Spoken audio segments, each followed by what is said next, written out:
of this mini lesson is to introduce students to acids and bases. The lesson will be divided up to 4 parts: introduction, discussion of acids and bases, testing acids and bases, and the neutralization of an acid with a base.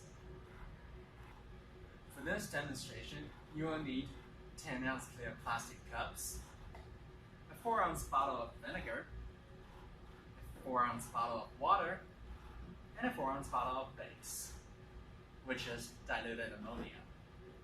And you will also need stripes of red and blue litmus paper. Start the demonstration by telling students that you have 3 different liquids and pour them to the plastic cups.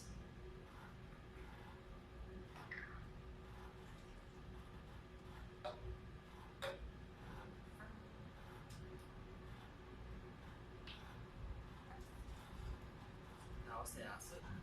This is water. And we have base right here.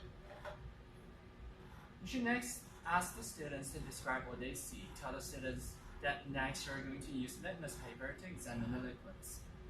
Test each cup of clear liquid by dipping first the red and then the blue litmus paper into the liquid and noting what changes.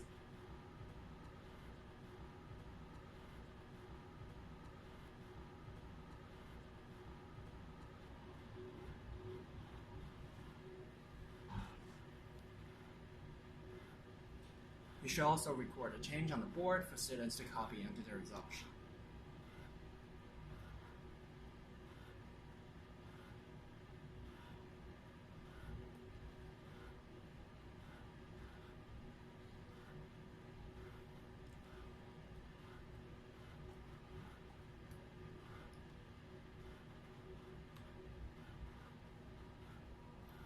Explain to students that litmus paper is an acid-base indicator, and the solutions turn the litmus paper different colors because one is an acid, one is a base, and one is neutral, which is neither acidic nor basic. Ask the students what they know about acids and bases and whether they can name a few common ones. Building on their responses, describe to them some common characteristics of acids and bases that you'll find in the lesson handbook, such as natural acids in food gives food a sour, sharp flavor. Strong acids can burn your skin. Many acids are corrosive. And for bases taste better and feel slippery. Some bases are used to settle upset stomach, and strong bases can also burn your skin.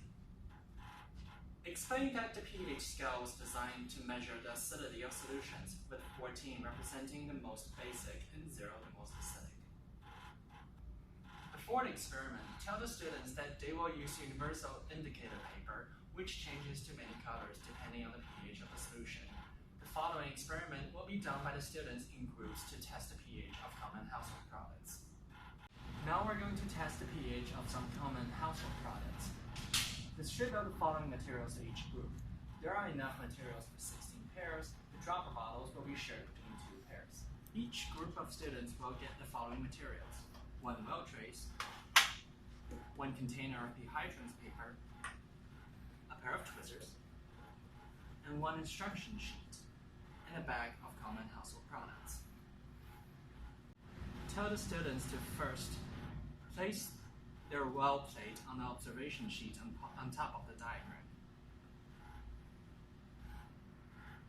Next, squirt a small amount of liquid from the first dropper bottle into the first well and test its acidity by dipping a piece of hydrant paper into the liquid in the well.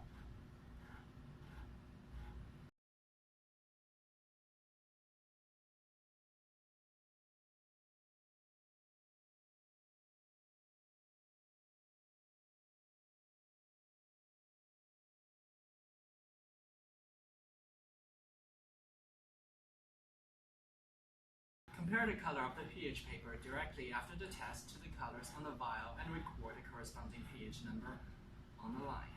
Report findings to the VSVS student who is completing the chart on the board. VSVS need to make sure that students are getting the correct answers. Repeat this with all liquids. Pass out the 2 jars of distilled water, a dropper bottle of 0.1 mol HCl, and 0.1 mol sodium hydroxide to each pair. Also pass out to each pair one universal indicator bottle. Tell the students to first put a squirt of the 0.1 mole hydrochloric acid in the first well on the bottom row, as indicated on the observation sheet.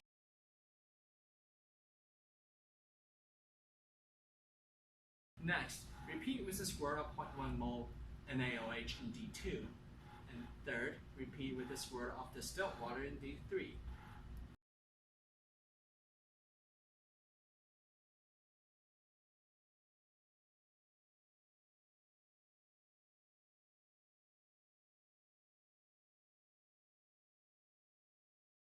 Next, we're going to neutralize a base with an acid and an acid with a base. To start, add 20 drops of 0.1 mole of NaOH to the jar and lift the color. What is the pH?